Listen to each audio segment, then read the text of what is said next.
Both group of people who support and oppose EVs often tend to forget about one particular category of electric vehicles that's been running since 19th century. I'm Saikat and I'm talking about trains.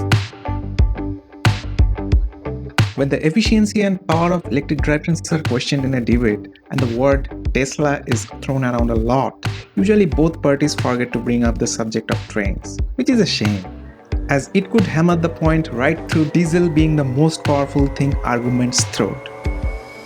But you won't forget it the next time, because in its latest overhaul in 13 years, Japan's Shinkansen aka the bullet train has become a lot like Tesla's or any other EVs that you know about. Yes, it now has lithium-ion batteries. Although it would still draw its primary power from the grid to propel itself, the battery is there as a backup for crisis scenarios.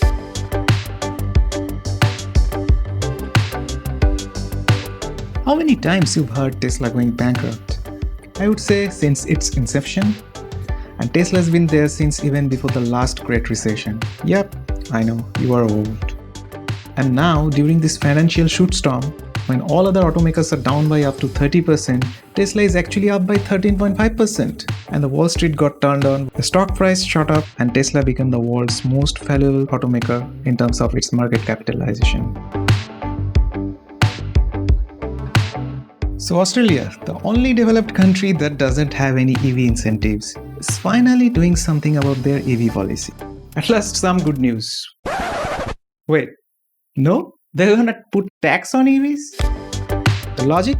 Well, let's put it this way. Part of what one pays at the fuel stations goes towards road construction and its maintenance. And guess who never has to visit a fuel station? The EV users. But while making a great scapegoat out of EV users, the Aussie government is happily excluding the cost of the oil subsidy, the health cost associated to emission, and no, I'm not gonna mention the climate cost here. Now let's just hear what Bihayat Jafarai, the head of the Electric Vehicle Council of Australia, had to say. If government revenue from cigarette sales falls, it's not logical to just whack a big new tax on nicotine patches. Nailed it.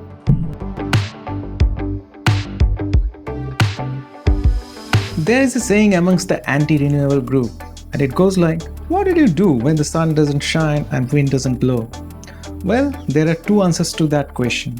Sun is always shining and wind is always blowing somewhere on the planet. So intercontinental grid of the future will solve that problem. But until that happens, we have to rely on energy storage systems. So far we only had two options, chemical batteries and pumped hydro. But now we have the third. World's first commercial liquid air battery just came up in the UK. All you need is to compress the air with the excess renewable energy and use it to generate energy as per demand, just like a normal battery.